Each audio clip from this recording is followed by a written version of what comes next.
আমাদের প্রত্যেক দিনকার হ্যাবিটস আমাদের লাইফস্টাইলে খুবই প্রভাব ফেলে।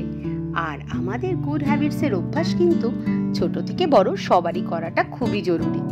খাওয়া দাওয়া বলুন বা আপনার বাড়িঘর পরিষ্কার সুন্দর আর ক্লিন রাখার জন্য আজ আমি আপনাদের সাথে কিছু ইম্পর্টেন্ট কিচেন টিপস শেয়ার করব, যা দৈনন্দিন জীবনে সব কাজে আপনাদের খুবই হেল্প করবে। কিছু হ্যাবিট যা আমরা ছোট্টবেলা থেকে বাবা মার কাছ থেকে দেখে দেখে শিখি, আর কিছু কাজ সময়ের সাথে সাথেও আমরা শিখে থাকি। তো hello friends, welcome to my channel. তো আজকে আপনারা আমার সাথে থাকুন আর দেখুন আমি আপনাদের দৈনন্দিন জীবনের যে ছোট ছোট সমস্যাগুলো সেগুলোর চটজলদি কি সমাধান নিয়ে আসি।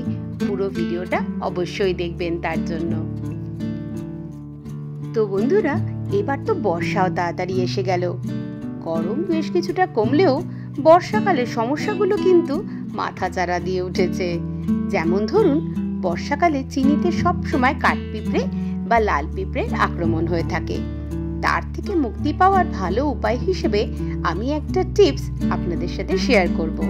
সেটা হলো লবঙ্গ। চিনির কৌটোতে যদি আপনারা কয়েকটা লবঙ্গ রেখে দেন, তাহলে কিন্তু বর্ষাকালেও চিনিতে পিঁপড়ের উপদ্রব হবে না। আজকালকার দিনে আমাদের কারোর পক্ষেই রোজ বাজার যাওয়া সম্ভব হয় না, তাই অনেক সবজি ফ্রিজে থাকবে আর তা কিন্তু ঠিকমতো সংরক্ষণও করতে হবে। যেমন ধরুন, আমার সংসারে পাতিলেবু কিন্তু একটা অত্যাবশ্যক জিনিস, কিন্তু বেশি এনে রাখলে তা আবার শুকিয়ে যায়, রসই থাকে না। সেজন্য বন্ধুরা, আমি একটা ছোট্ট টিপস আপনাদের সাথে শেয়ার করব। সেটা হলো, লেবু কোনো কন্টেনারে প্রিজার্ভ করার সময় যদি আপনারা লেবুর গায়ে যে কোনো তেল মাখিয়ে রাখেন, তাহলে দেখবেন লেবু আর শুকিয়ে যাবে না। যদি লেবুগুলোকে নিউজ পেপার বা কোনো টিস্যু পেপার দিয়েও মুড়িয়ে রাখেন, তাহলেও কিন্তু আপনার পাতিলেবুগুলো থাকবে একদম ফ্রেশ, আর অনেক দিন আপনি এইভাবে ফ্রিজে রেখে ইউজ করতে পারবেন। ঘরের সমস্ত অ্যাপ্লায়েন্সেসগুলোকে মাঝে মাঝে ক্লিন করা কিন্তু খুবই জরুরি। যেমন মিক্সার গ্রাইন্ডার আমাদের রোজকার রান্নার কাজে খুবই হেল্প করে। মিক্সার গ্রাইন্ডার দীর্ঘদিন ইউজ করতে করতে দেখবেন মিক্সারের বোলের ব্লেডগুলোর ধার কিছুটা কমে যায়। সেই ধার বানানোর জন্য একটা ম্যাজিক্যাল টিপস হলো নুন। হ্যাঁ বন্ধুরা, যদি আপনারা বেশ কিছুটা নুন দিয়ে মিক্সার গ্রাইন্ডারটাকে একটু চালিয়ে নেন, তাহলে দেখবেন বোলের যে ব্লেডগুলো আবার আগের মতো হয়ে যাবে। নেক্সট কিচেন টিপস হলো রান্নার কাজে লাগা দুটো ইম্পর্টেন্ট জিনিস, ছুরি আর কাঁচি। এই দুটো কিন্তু সব সময় আমাদের হাতের কাছে রেখে দিতে হয়, কিন্তু ব্যবহার করতে করতে এগুলোরও ধার কমে যায়। তাহলে আপনারা কি করবেন আমি বলে দিচ্ছি। যে কোনো একটা সেরামিকের কাপ নিয়ে নিন। এবার কাপটাকে উল্টো করে রেখে ভালো করে এই রকম ভাবে রাব করে দেখুন, ম্যাজিকের মতো কাজ করবে। নতুন ছুরির ধারের মতো ঠিক না হলেও আগের থেকে কিন্তু অনেকটাই বেটার কন্ডিশনে চলে আসবে। সহজেই আপনারা যে কোনো জিনিস কিন্তু তখন কাটতে পারবেন। এর পরের টিপস আমি আপনাদেরকে যেটা বলবো, সেটা কিন্তু বর্ষাকালের আরেকটা বড় সমস্যা। সেটা হলো টেবিল সল্ট বা কিচেনে রাখা নুন জল হয়ে যাওয়ার কথা। সেক্ষেত্রে আমি একটা সহজ সমাধানের উপায় আপনাদের বলে দিচ্ছি। কন্টেনারের ভেতর স্টিলের কিন্তু চামচে একদম ইউজ করবেন না, কারণ বর্ষাকালে ময়েশ্চারের সাথে স্টিল কিন্তু রিঅ্যাক্ট করে আর তাড়াতাড়ি কিন্তু নুনটা জল হয়ে যায়। আর তার সাথেই যদি আপনারা অল্প কয়েকটা চাল ঠিক এইরকম একটা ছোট্ট কাপড়ের মধ্যে নিয়ে পুটলি বানিয়ে রেখে দেন, তাহলে কিন্তু দেখবেন যে নুন একেবারেই জল হচ্ছে না। এবার চলো এসে যাই রান্নার একটা এক্সক্লুসিভ টিপসের কথায়, গার্লিক।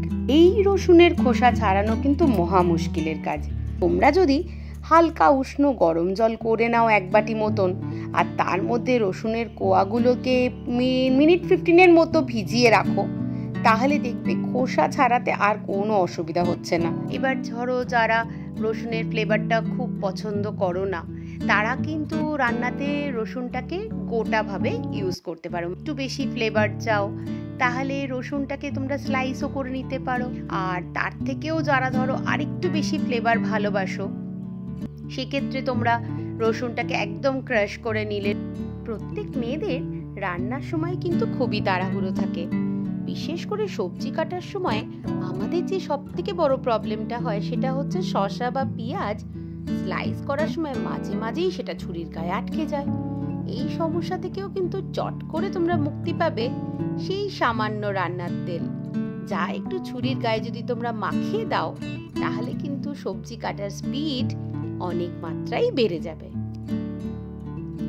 তারপর ধরুন আপনারা চা বসিয়েছেন, তা তো উতলবেই। প্রবলেমকে সলভ করার জন্য আপনারা যদি ঠিক এইভাবে কোনো উডেন স্প্যাচুলা চায়ের সসপ্যানের ওপর রেখে দেন তাহলে দেখবেন চা উতলানোর সমস্যা থেকে অনেকটাই উতরতে পারছেন। আজকে আমার এই ভিডিওটার প্রায় শেষের দিকে এসে আমি কিন্তু ইন্টারনেটে ভাইরাল একটা হ্যাকস আপনাদের সামনে এক্সপেরিমেন্ট করে দেখাবো আর নিজেও দেখবো যে সেটা কতটা কাজ করে। তো চলুন শুরু করে দিই। তো প্রথমে একটা বোল নেব, তার মধ্যে লিউকওয়ার্ম কিছুটা জল নিতে হবে আর এর মধ্যে মিশিয়ে দিতে হবে 1 চামচের মতন কোলগেটের টুথপেস্ট। তারপরে টুথপেস্টটা কিন্তু খুব ভালো করে গরম জলে মিশিয়ে নিতে হবে। মিক্স হতে কিন্তু একটু সময় লাগবে। মিক্সচারটা পুরো রেডি হয়ে গেলে আমরা দিয়ে দেব 2 চামচের মতো লিকুইড ডিশওয়াশার। আপনারা যে কোনো ডিশওয়াশার কিন্তু ইউজ করতে পারেন। আর এবারে মিক্সচারের মধ্যে দেব 1 চামচের মতন বেকিং সোডা।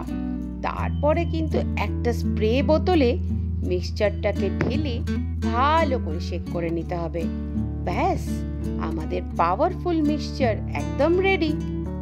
এবার আমরা এই সলিউশনটাকে অ্যাপ্লাই করব ফ্রিজের ডোর প্যাডে, যেখানে জমে থাকে প্রচুর ময়লা।